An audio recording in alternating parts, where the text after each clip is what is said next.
Riding a bike at the age of 5 or 6 provided needed exercise, along with a growing confidence that I could do what older kids did and not be looked upon as a baby by them.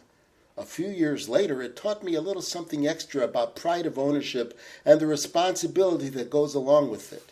In 1962, my family was living on the far west side of Chicago in the Austin neighborhood, a block north of Jackson Boulevard.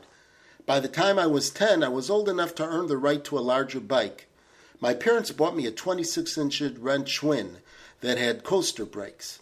At first, I kept the bike in our enclosed back porch. When it became a hassle to take in and out through the kitchen, it became confined to the garage in the back of our building. I enjoyed that Red Schwinn. In fact, I treated it as a friend. It had a horn with a deep beep that sounded like I was driving a Jeep. Beep, beep. My buddy Perry and I often went on long bike rides westward past the entire length of Columbus Park, even past its western border at Austin Boulevard.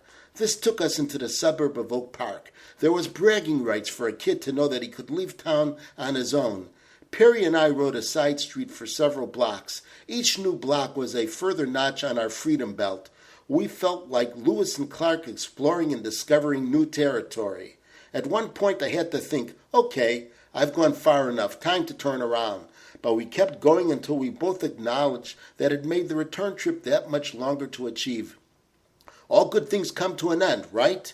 One day I came home from high school halfway across the city as usual around 6:30 p.m. As I walked on our block, I noticed a police car parked in front of the apartment building. I began to get worried when I saw a uniformed cop in our living room near the front porch windows.